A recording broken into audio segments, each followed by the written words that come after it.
knew I was looking like a fool, and you let me go out here, and you supposed to be my friend, and you didn't say nothing. Now I got a problem with you. And I mean that. Where does having a bunch of yes men get you? Let's look at it from right now in society. If you don't have nobody in your life that'll call you on your stuff, you probably might be the problem. But you can't say you want accountability and then not want to change. Everybody not your accountability partner. You know what accountability does? It reminds you of your responsibilities in spite of motivation. We love talking about accountability. Yeah, hold me accountable, you know. But then when you actually do it, it's like, I'm grown. And your friends, they can see behind that veil a little bit. Yeah. They can see behind that curtain a little bit. I just want to make it clear. Control tries to dominate you, but accountability helps to develop you. You really only build strength when you're challenged. Now y'all know anybody can call you a friend, but not everybody shows up. So if you're down with the fake connections, Friendship University is the place to be, to learn, to grow, to laugh and build your community. Don't wait another minute, we're about to start. Don't listen cause we're coming from the heart. Grab a break, grab a pen, cause we're back again. With the laugh and the lesson, sit down cause class is in session. Hello and welcome back to another episode of the Friendship University Podcast. You know, the number one podcast that teaches you how to get the friendships you truly want. I'm Kristen. And I'm Tara. And we are welcoming you back to another episode. And hello to our new listeners or subscribers. What's clap, up? all around. Yay. We're so happy that you're here. We've got something great in store for you today. Yes, I'm excited. Let's do it. I'm excited as well. We're about to hop into Friendship Court, so we'll see you soon. See you soon.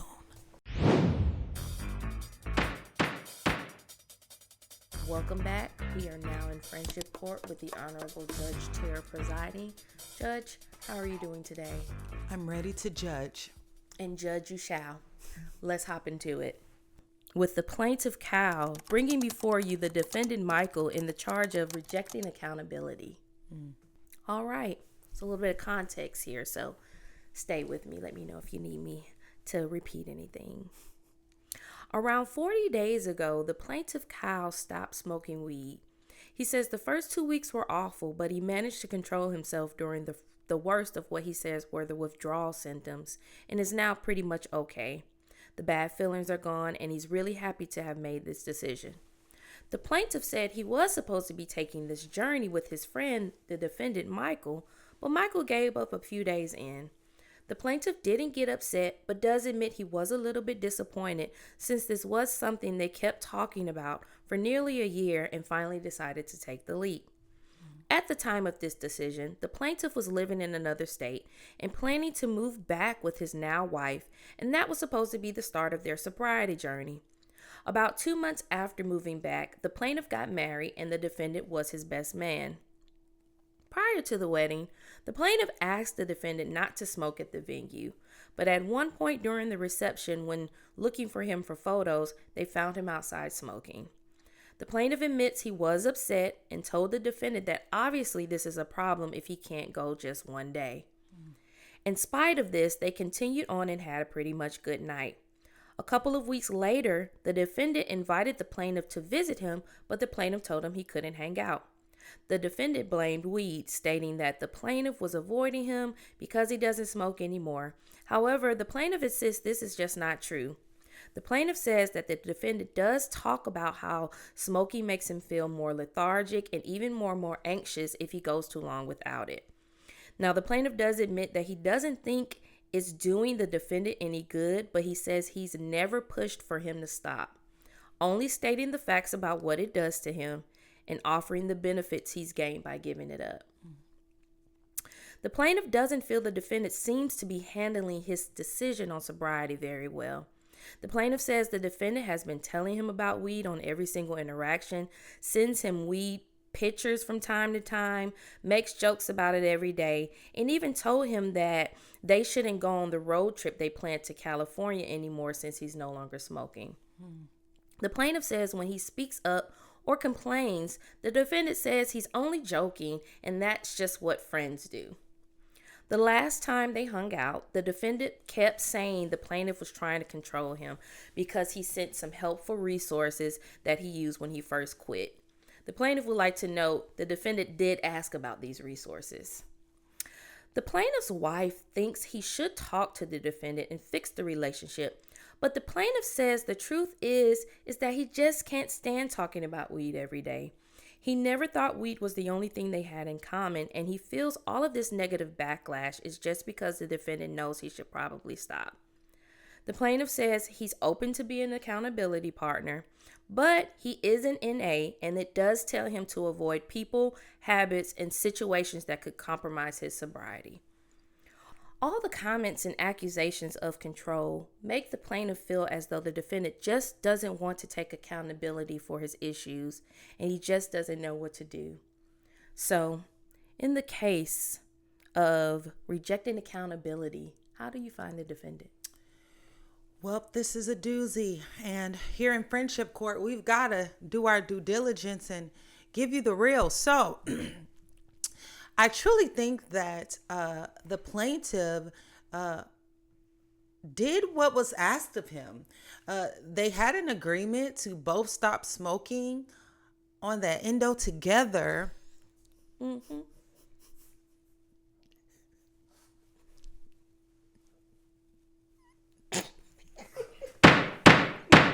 They decided to move forward with that goal together. And when the defendant decided to, take a step back from that, the plaintiff continued on. But he also continued to offer support, offer, the outcome and how much his life has changed for the better. And it seemed like the defendant was just continuing to reject the things that he himself had committed to, and really avoiding the friendship altogether because they no longer could take part in that particular activity together.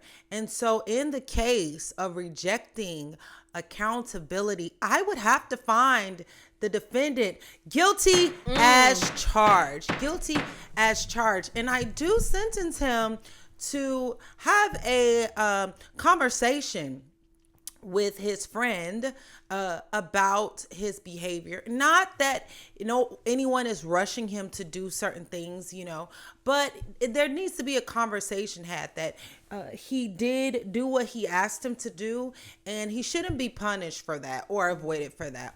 Also, I think he needs to have a little time of self-reflection. Where he really thinks about what his goals are and be appreciative that he has someone in his life that's willing to support him in pursuing those goals.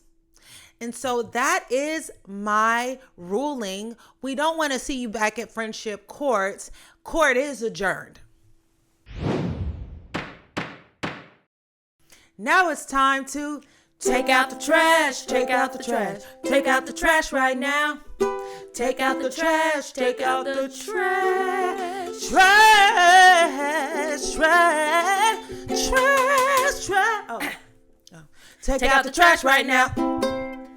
All right. This is the part of class where we talk about the real life practical things that we have done to clean up the mess in our own lives.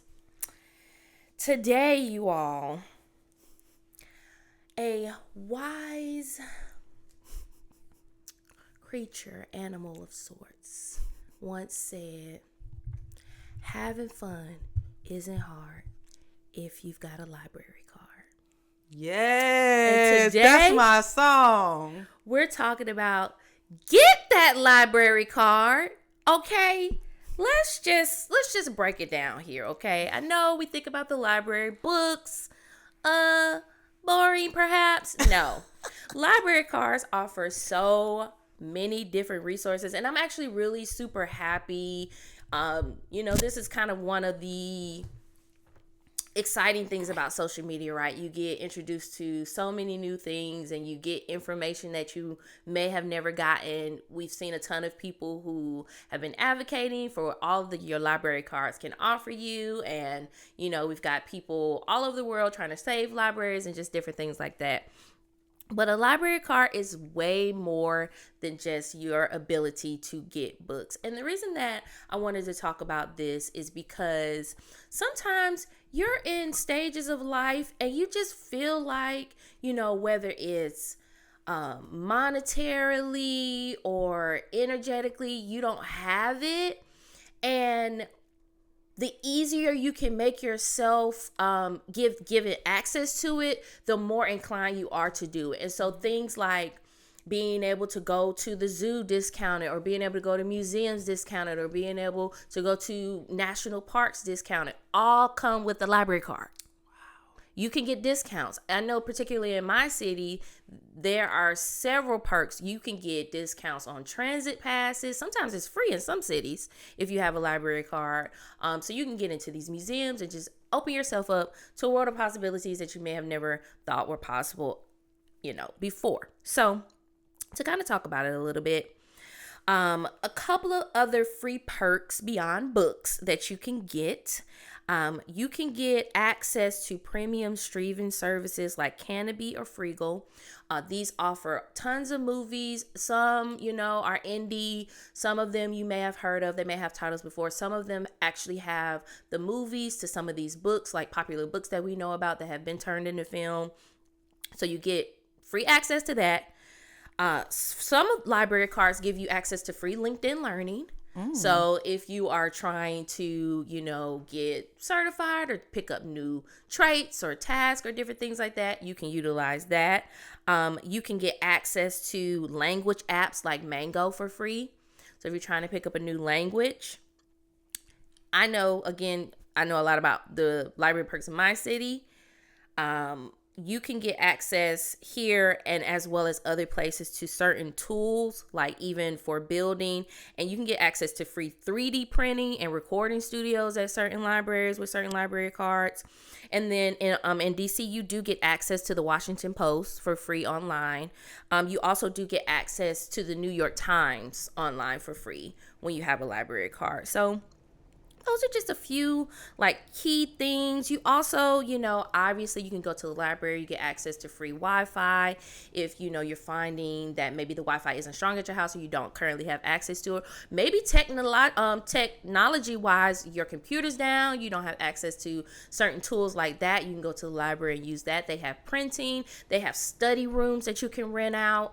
And when I say, let me not say rent, that you can reserve for free when you have a library card. If you, I know certain people have done Bible studies in the library before because they needed a space, just different things like that. So you can also build community. There are a lot of community events that happen with people who meet up at libraries and book reading clubs and different things like that. And I must say, I have never seen as many mainstream titles in libraries than I do right now in this time period.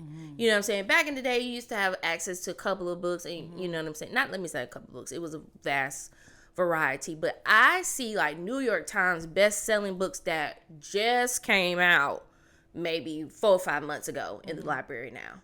So, I think it's super, we are academics at the end of the day. We love knowledge. We love things like that. I personally love reading.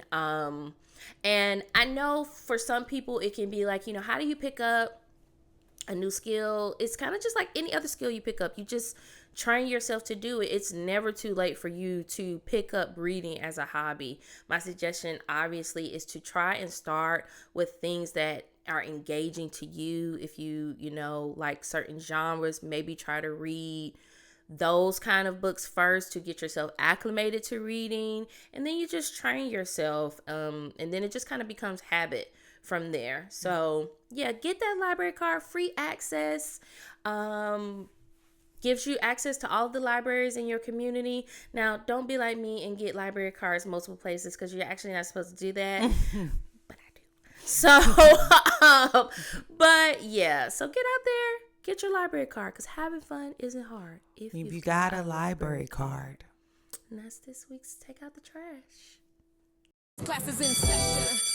Today we're talking about that buzzword, accountability, and why so many people say they want it but secretly avoid it. What it really looks like in friendship and why sometimes it doesn't feel good. Because you might be rejecting the very support you've been praying for. Today's topic. So, buzzwords, we hear them. They're everywhere. And right now, especially, in this world, in this generation we're in, people hear accountability and they automatically feel attacked. It's like, why are you coming for me? I did not send for you type of vibe. They hear correction and it's like, you cannot control me. Get your hands off of me. But the right accountability can really change your life, honestly. So, Tara, tell us, what is accountability? Yeah, of course there are different types of accountability, but let's define it for the sake of our conversation today. Accountability is the active ownership of your actions, your words, and impact on others without shifting blame. And a lot of times we'll hear the word like accountability partner, right? Mm-hmm. That's something that we hear. Yeah. And that's really just someone who y'all discuss a goal and that person keeps you, holds you to what you said. Right? You said, hey, I want to finish a marathon and we're both going to do this marathon together. And that person that you had that agreement with, they actively encourage you, support you on that journey towards completing that goal. Right. And if you get off that goal, they will address you. You both keep each other on the same path. Yeah, absolutely. Yeah. And it looks like in friendship, it looks more like a partnership. Like we have entered into this partnership to keep each other on the goal to the path to reaching that goal. The success of that goal. Yeah. Yes. I like how you said, you have the accountability partner, and you all lean into one another, because it really is, you having someone in this life that you walk with. But some accountability partners we don't have to have the same goal to be an accountability partner, right? Like you can hold me accountable. I can say, hey, I want to, do X, Y, Z. Can you hold me accountable? I want to get this task done this week. Can you, do this? Can you check on me? Can you check in with me? Right. And so it really is I feel like inviting them, as we said, walking together, you're inviting them into that road you're walking on to make sure you stay on it. Yes. Because you realize that you can't do it alone. Yeah. Yeah.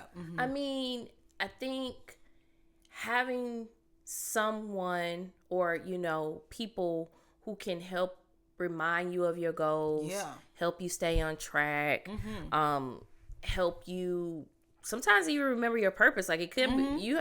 I feel like as a friend, you under that job description, the JD under the friend is accountability partner. Like that's one of your responsibilities, whether it's explicitly asked for on a particular goal or not. If I'm your friend, if I say I care about you and we're doing life together, at some point or at certain points, it's my responsibility to remind you of things, bring you back, recount what you are able to do, and draw back you into the focus that you're supposed to be on. Yeah. Let's challenge something. Like, let's have this conversation. Let's dive a little deeper. A lot of people say, hey, I just want a safe space. I just want a safe space to be myself and all of that. And yes, that is great. And you should be safe in your friendships. And that matters, like, of course. But friendship shouldn't just always feel like, oh, we're at therapy. Right. You know what I'm saying? Like, you're on the couch and I'm just your therapist, right? And that's not my role as your friend, right? But friendships kind of more so look like the gym, right? Yeah, like absolutely. Gym partners. We're pushing each other, we're helping each other, we're spotting each other and making sure we don't get hurt. Like, hey, you better be careful, you better watch out for that. You know what I'm saying? Like last time you did this many reps, this time I think you can push yourself. Yeah. And it's really hard to push yourself by yourself. It is. It is. Let's just be honest. It's hard to do that. And it's just like, even like, I remember running track, they would make you run against someone because just running for time, it was harder to do that alone. But when you had somebody running next to you, it would just push you. It would push you to want to keep up. Yeah. For sure. And that is so true. I think, obviously it is important to feel comfortable and confident in your friendships, to be able to show up wounded, or show up, wanting that safe space, as we call it. But it is exactly what you said. After a certain point, now that I have gained your trust as a friend, as that safe space, I should now have the ability to then push you a little further and say, you can handle a little bit more, or you could do a little bit more. Like, I see what you're capable of, and let's go a little bit further here. Yeah, for sure. So it's, you're building strength. You really only build strength when you're challenged. Yeah. So, it's like they're there with the resistance, and a real friend doesn't just comfort you. They build you. And I think that they push you. Yeah. Because I can't, if I always comfort, if I'm always comforting and coddling, where are you going to get, where are you going to grow up? Ooh, coddling. And we have, and I think in friendship dynamics, you do probably always have that one friend who is, even after they push you, it's a little like, okay. Remember on Living Single, Sinclair used to woo woo woo woo woo woo. Yeah. Woo. But even she at certain moments had to be like, enough. Okay.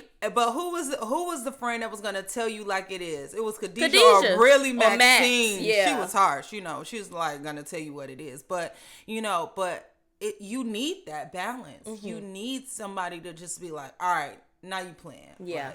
Like let's go. You better than how you showing up. Yeah. And let's be honest, we love talking about accountability. You're like, yeah, hold me accountable, check in with me, da. But then when you actually do it, who do you think you are? Yes, it's like, I'm not me? answering the phone because she gonna ask me about, did I do X, Y, Z? And but when someone actually checks on us or corrects us or challenges us, it's like, I'm grown, like you can't tell me what to do. I'm grown, you can't tell me what to do. And it's like, we feel like someone's judging us or trying to control it or just doing too much. But it really is just a big blessing to have that. I remember like how y'all used to hold me accountable. Get you some smart friends. Let me just say that. And not that I'm not smart. Of course I'm smart. But just because you're smart doesn't mean you feel like executing. Those are two different things. And just because a person can be just smart, in how they think about things and, have genius level abilities in certain areas, don't mean they're a good executor, Absolutely. And I just remember in college, y'all used to get y'all work done. It was not a game. It was not a game. It was not a game. That work gonna get done. I don't care what's going on. They got their work done. And so it was no excuses. It was no playing around. It was no like, I'm going to do this, and this. No, they're going to get it done. And what that does for you is when you feel like making excuses, they didn't accept them. They was like, did you do your Spanish yet? I'd be like, so no. You got that done? So you're to not the done. library? So we going here. Oh, you can't go because you didn't do your work yet. Yep. And it was really like, even though it was sometimes, was annoying a little bit. It can't, let's just be honest about it. It can be annoying. Facts. Big facts. It helped me, and help doesn't always feel good. You know what accountability does? Yeah. It reminds you of your responsibilities in spite of motivation. Oh, cause you know how you make an agreement with yourself or commitment, and that day comes up and you're like, I don't feel like doing it. It reminds you like, no matter how you feel about it, You made the commitment to do Yes, this. And yes. I'm here to remind you that Yes. commitment exists whether you feel like doing it or not. Yes, and you and our other, mutual friend were just about their business. You hear me? Let me tell you something. Guess Let me who tell you was something. that scholarship wasn't going nowhere, okay? Baby. I was like, this work is going to get They was done. about their business. And so I would go over their house and they'd be doing their work. And they not playing no games, Yeah. And not that I wanted to play games, but I could have been susceptible.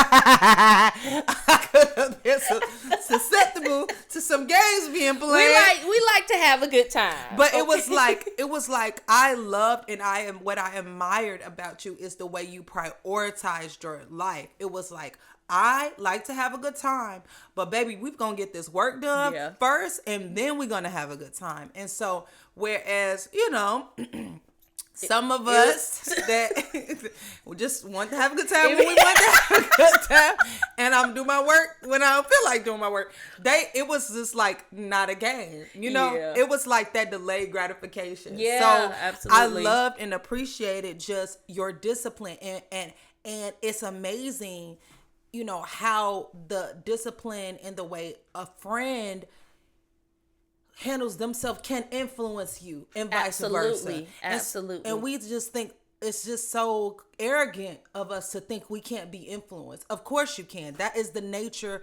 of the human experience. We're influenced to do things every single day. Yeah. It's crazy to think you can't be influenced. Yeah, and to think, oh, well, that's my friend, but that's them. And they not, what they do is what they do, and I do what I do. No. But when they say birds of a feather flock together, and that you are more likely to be not just like the people you hang out with, you will be either they're becoming like you or you're becoming like them. And it's just, it's energetically too, Yeah. You ever been around somebody that's just like depressed and super down, and then you like, you find yourself Your more energy is low just and more, depleting. versus, or when somebody that got that flavor, got that energy, got that spice, they come in the room and they lift up everybody. It really does matter. It does. And I think, it kind of goes back to what we said in the beginning with I want my friends to be my safe space. They're supposed to be, my free therapy. I'm coming over your couch and I'm able to vent, which is great. But you can't say you want accountability and then not want to change. And it's like, change is not going to feel good often. It don't. It's not. Let's just be honest about that. Yeah. It's going to push you out of your comfort zone. Yes. And anything that pushes you out of your comfort zone, clearly the operative word is comfort. Yes. You're going to be uncomfortable at that point. Yes. But the powerful thing about this, and you having accountability partners and you trusting the circle, God places people in your lives to help fulfill your purpose. Yes. And so this means that, if you're watching this podcast and, you're a believer, you're really in tune with the fact that, people are a great resource and God is going to use them to help push you forward. Yeah. So even in the moments where you feel, oh, she's getting on my nerves, there she go calling me again, make sure I went to the gym, there she go making sure she see me on the map at Chick-fil-A, what am I doing there? Like, it's annoying at the time, but it really is powerful. And I want to use the example of in the Bible of David and Jonathan, which is interesting when you think about them, because Jonathan protected David and supported him and helped him reach his destiny, which also included sacrifice from him, because he was the rightful heir to the throne, but he knew what God had called him to do to help propel David towards his destiny. And so because of that, that love for God and that love for David, closer than a brother, honestly, is where that term comes from. It was like, okay, because the person who is the accountability partner is sometimes also stepping out of their comfort zone. They're also like, I gotta hold this person accountable. And sometimes that means holding someone accountable who may be above you. You know what I'm saying? You are helping this man become the king, who essentially is going to be your king. And you're still having to be like, all right, we got to do this. Okay, remember what the Lord said. All right, like, let's draw it back into the purpose. Yeah. It really takes, you really have to be not a people pleaser. Yeah. You really have to be someone who can say the hard thing. Yeah. And not be a yes person. Yes. You know, and not be scared to lose them or say the thing that's gonna make them mad. And like, if you don't talk to me, you just don't talk to me. But let me tell you something.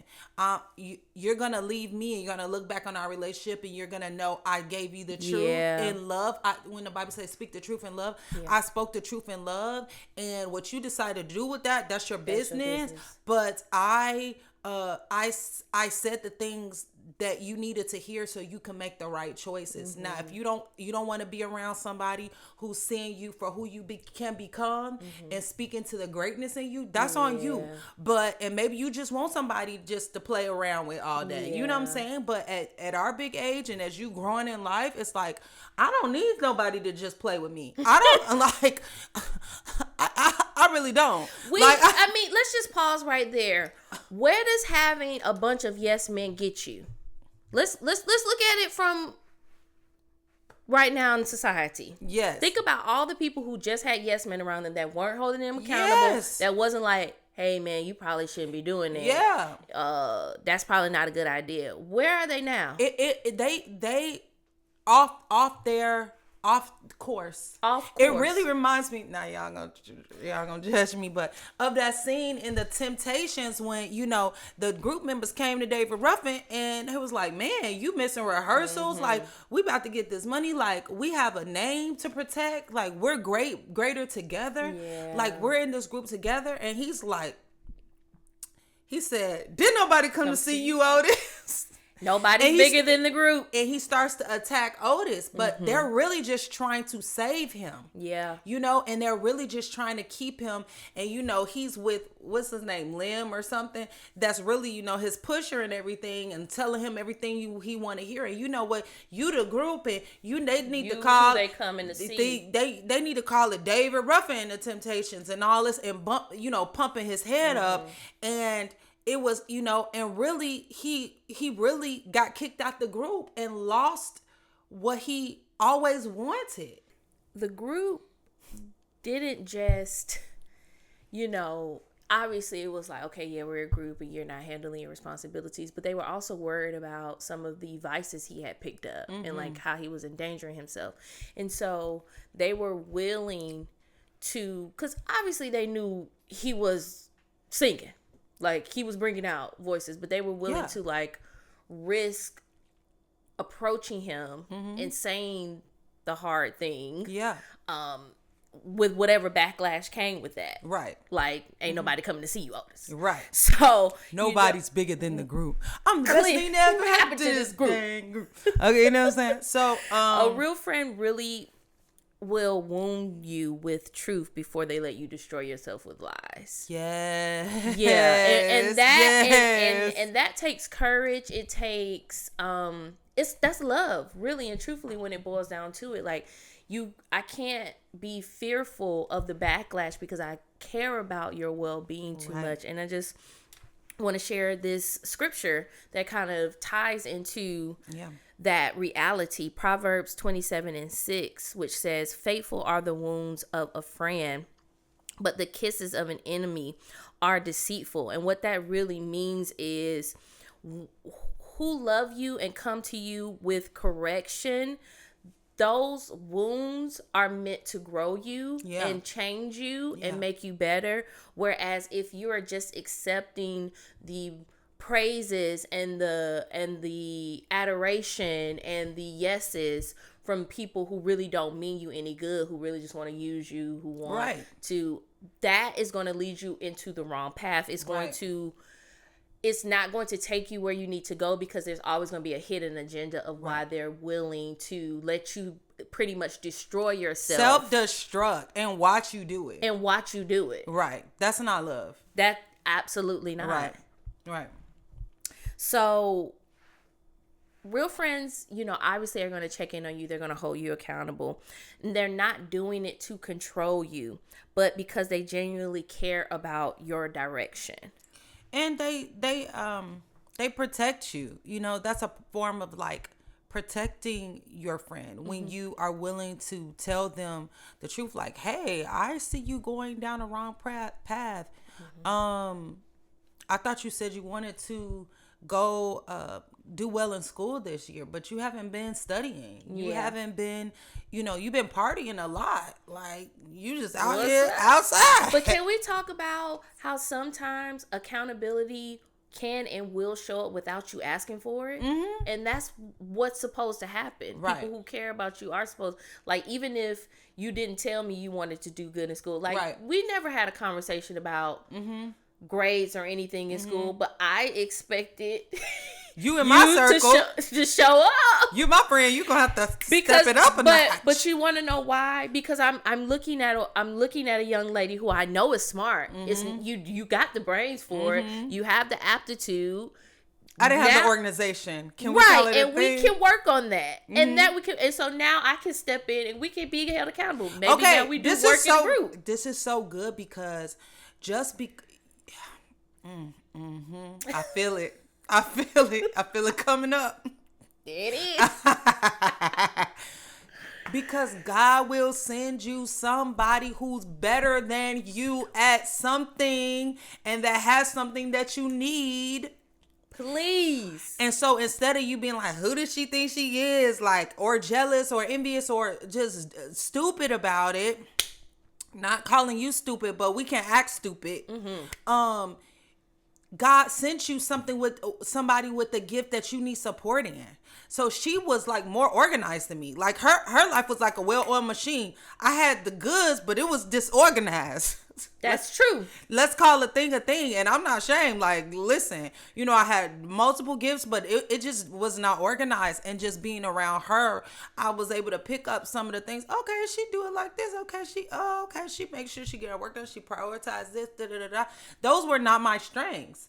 And so to be around a friend that they were, why would you choose somebody to hang with somebody who weak in the same areas you weak? How are they gonna hold you accountable? How they gonna help you? Help you, help me, help you. We both struggling. We both struggling. Now who's carrying who?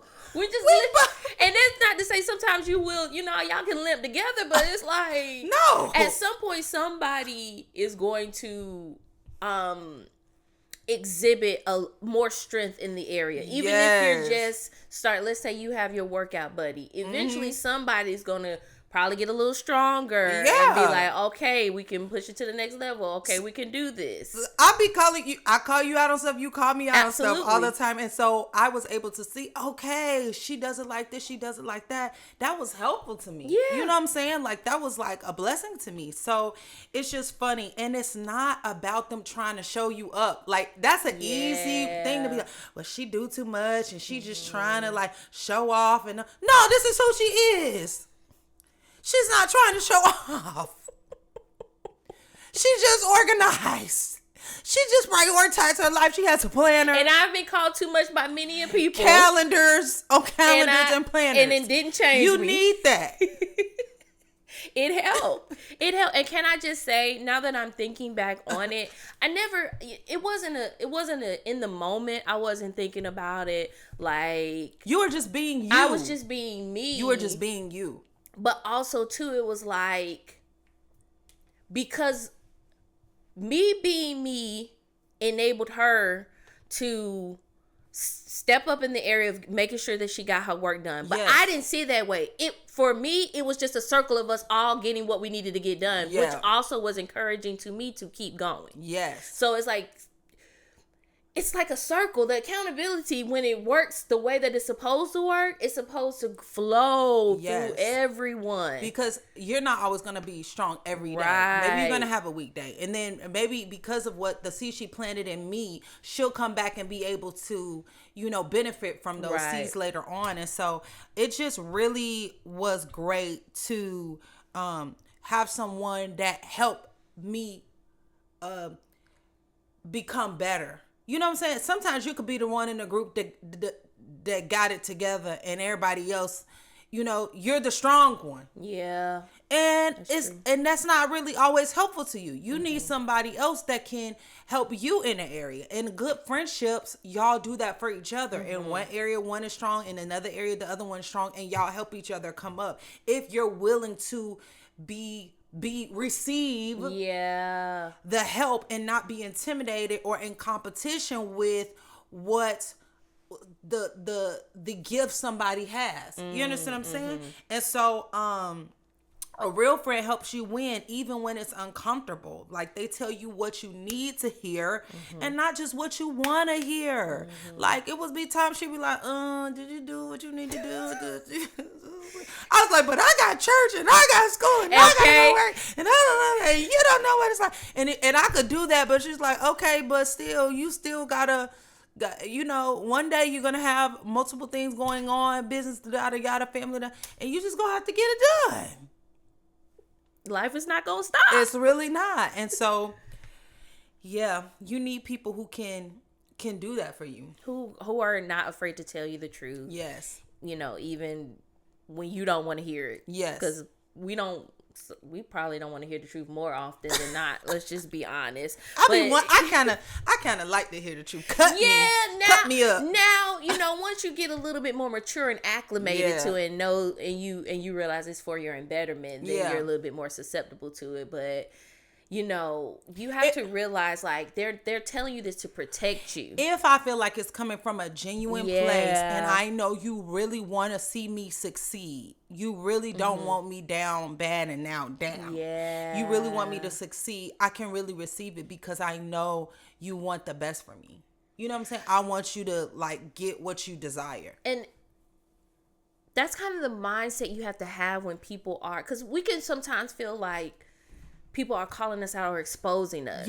Yeah, for sure. And we kind of have to draw it back in. Like, if we know this person cares about us, if we really truly trust that they have our best interest at heart, they're doing it to protect us, not to, like, call us out or expose us or make us feel some kind of way. So I just want to make it clear that that control tries to dominate you, but accountability helps to develop you. So you would think about someone, you know, control will say something like, do this because I said so, whereas accountability says, is this aligned with who you said you wanted to be? Or even who I may see you becoming in God. Maybe, you know, something revealed. I'm not trying to change you. I'm here to aid you in becoming who I know you're supposed to be, essentially. And you know that role as, like, accountability partner, it's a sacred role to me. Yeah. It is something that that God, you know, it's a verse that says, are you, in the Bible it says, are you your brother's keeper? Like, we should look out for each other. And it was funny because, you know, having older siblings, and y'all would go somewhere and they'd be like, all right, look out for your little sister. Okay, absolutely. Look out for this and make sure. And that was like not a absolutely game. Like that. I was the younger one. We both were the youngest of all the girls. So it's just like, yeah, you kind of have a responsibility as your friend. I feel it. Yeah, we. If you my friend, don't have me out here looking like a fool. And I mean that. Like, if you let me go out here and you knew I was looking like a fool with my pants on the ground, and you let me go out here and be a fool out here, and you supposed to be my friend, and you know I wasn't seeing things from right perspective, and you didn't say nothing, now I got a problem with you. And I mean that. You. And I'm looking at you sideways. Like, why would you think that was okay? Period. You know what I'm saying? Like, that's why I said I feel like it is in your JD as a friend. That's a part of the job description, like accountability. Like, if it's sacred And I'll even take it a step further. You know what I'm saying? You can have your friend groups and different things like that. Perhaps the accountability partners are more of the inner circle. Mm-hmm. You know, the council, the people who sit on your board. Right. You know. Everybody not your accountability partner, but you ought to have somebody in your life that's going to call you on your stuff. If you don't have nobody in your life that'll call you on your stuff, you probably might be the problem. Here's why. Here's why, because that's something you have to receive. And you be able to humble yourself to receive, and it's like maybe you're not there. So I would say if you are listening to this and you find yourself thinking like maybe I don't have anyone, you know what I'm saying, like that in my life, and that can be real, that could be really true, you know what I'm saying? You have to realize that you have to prepare what you are praying and asking for. If you're seeking like to be better, if you're like, I actually am thinking about this in my life and I don't really have nobody, like I have people who celebrate me and we have a good time together, but when I'm messing up, it's not really a lot of people who call me on it. Do you want that? Are you seeking it? If you are seeking it, are you preparing for it? Are you humbling yourself? Are you having these internal monologue conversations with yourself saying like, okay, I know who I'm supposed to be. They're not trying to humiliate me or show me up. Am I dealing with my insecurity that's showing up, blocking what I'm asking for? You definitely have to prepare yourself to be able to take that in, because like I said, a lot of times we don't want to hear the truth. Come on. When it's negative. It's not candy. It's broccoli. not candy. It's Brussels sprouts. It takes a little, I need a little water with this saltine cracker. Okay? It's a little dry going down. So yeah. What this is going to mean is you may have to let go of certain environments. You may have to shift your habits. And you need to become the type of person who can receive accountability, going back to shifting that mindset and making yourself open. Because another thing is too, like, people who don't play around, they not gonna play with you, and they not gonna waste their time. And that's what I'm saying. They're not gonna waste it. Okay, I done told you what you needed to hear. I'm not gonna keep coming back over and over and over again. Okay, you don't want to listen to it. All right, moving on. And I'm moving on. Yeah, and so it's like you don't respect we used to have this joke. It's like, you don't respect my gift, but you not respecting that God gave you access to someone who could be a blessing to you and support you, and you playing around with me like I'm just Joe Schmo off the street, and I'm not. I could be giving my time, my this up here, these thoughts, this to something else. Like, who's gonna take it and use it? Like, the Bible tells us, don't cast our pearls before swine. If you are not trying to hear, okay, God gave you a chance and he can give that to somebody else. So here's what I'm saying. Don't, and I'm not saying it's not gonna feel offensive. Sometimes the truth is offensive. You be offended. You be how dare she said that to me? I did this, I did that. And until you calm down and you be like, you know what, she was right. You want to know what that reminds me of? Just really quickly, that reminds me of people who go on their weight loss journey and then they look back and they're like, why didn't anybody in my life actually tell me the truth of how big I had actually gotten? Like, if I had been more aware, like, obviously you looking at yourself in the mirror, so it's like, how are you not aware? But when you look at something every day, it can get skewed. You know, think about those interventions. When people have interventions, don't people be ready to knock all this over? I'm knocking all this down. I'm get out of here. You know, they be ready to go for broke because it's offensive for someone to come to you and say,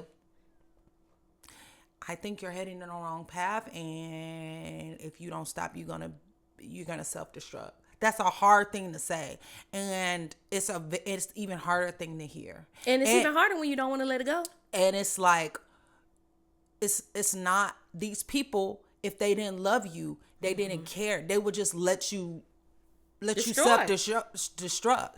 But because they love you and because they care, they are willing to tell you things you don't want to hear. And if you're not ready to hear the truth, sometimes you won't recognize it. You know, sometimes God will send a person, your friend, to say, hey, you know, you might want to work on that. You might want to adjust that. And if you're not ready for accountability, you'll reject the very people God sent to help you. God sent you somebody to help you, to walk alongside you, to support you through a transition for you going to the next level. And because you were comfortable, or because you just want to do you missed the blessing. And so, you know, Jesus said it one time. He was like, blessed are those who aren't offended because of me. Yeah. You know what I'm saying? Like, yeah, I'm going to say something. Because he said that after he said something. I think it was the part where he said, you know, he said, eat my body. And he's talking about drinking my blood. He was talking about communion and being partakers of that And process. people were And people like, are, and it was like all these people left him. And basically he was like, are y'all going to leave me too? Talking to the disciples. And they were like, you know, I think that's the right passage, but it was just like, blessed are those who aren't offended because of what I asked you to do. And even with just walking with God, it'd be offensive. Like, you'll be offended when God be how dare you come for my...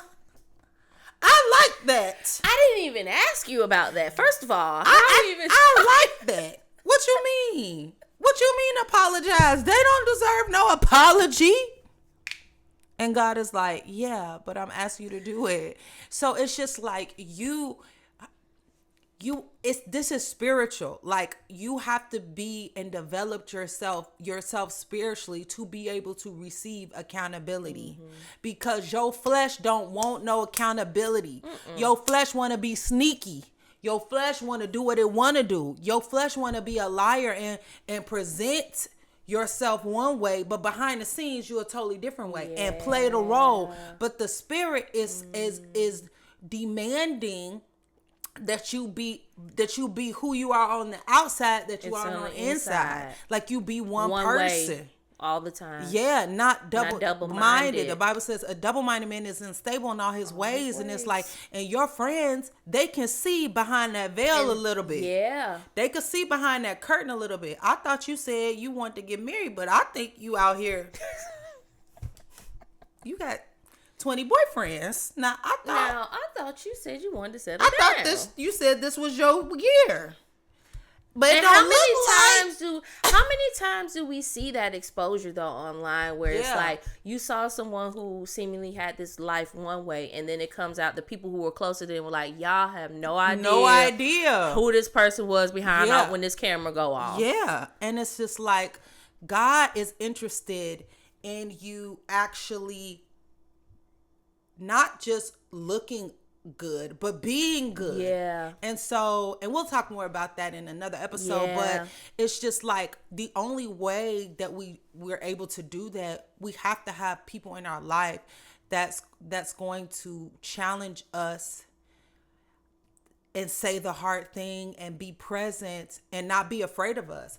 It's some people, I ain't scared of you.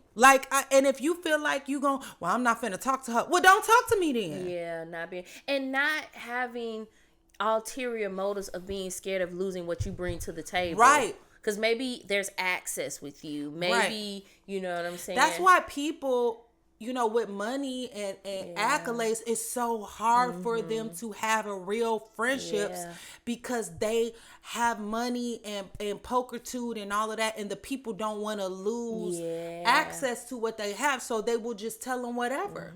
Okay, yeah, you look great. Yeah, sure. Oh yeah, that's okay. You can do that. That's fine. Yeah, when really the truth is like, no, that's terrible. You look like a fool. You look a fool.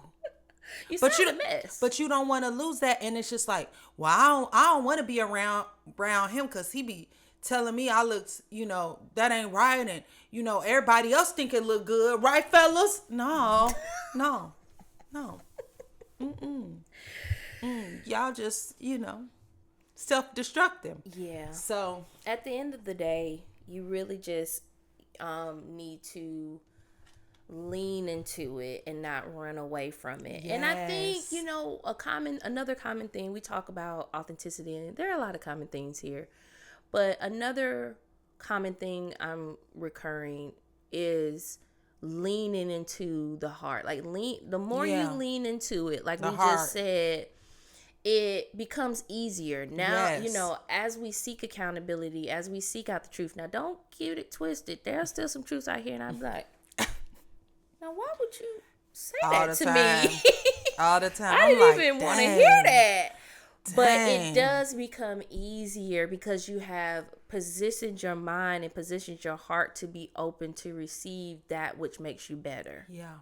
So lean And into it. it's training. I see it as training for Yeah. your spirit, training for your spiritual man. Just like you go to a trainer for your body and they're gonna stretch you out. It's not gonna that's not comfortable to get on that stretching table and they twisting you all which way, and you know what I'm saying, they use that guasha tool and they just, you like you're screaming. You're screaming and they pushing you and they're like, all right, you're gonna have to push yourself, and you like and they're like, if you don't do this, it's only gonna be worse down the line, and you need that. So it's just like that before your inner man. And if you want to grow, you want to be a better person all the way around, you have to be willing to lay on that table and allow the people that God sent to you to speak into your life. To be a counselor. That's the bottom line for sure. So let's get into this week's homework assignment. Okay. This week we are going to do a assignment called Catch Yourself in the Moment. So during the week, I want you all to notice when you're making excuses for things, blaming someone else for things that are happening, and avoiding admitting whenever you're making a mistake. So what this is going to look like is when you start to notice these occurrences, you're going to write down the excuse that you're telling yourself. It wasn't my fault because blank. And then you're going to rewrite it as accountability, which is going to be, even though, because your excuse could necessarily be true. Even though blank, I take responsibility for blank. What this will look like, an example is, the excuse could be, it wasn't my fault because the instructions were confusing. That could have very well been true. Here's what accountability looks like. Even though the instructions were confusing, I take responsibility for not asking for more help. Oh, yes. Love that. What could you have done better? What could you have done better? And start to reframe that. That kind of goes into that training. You are now training your spirit, training your mind to think about what's in your control and how do I hold myself responsible for the things that happen in my life. That's this week's homework assignment, all. Until next class. Peace.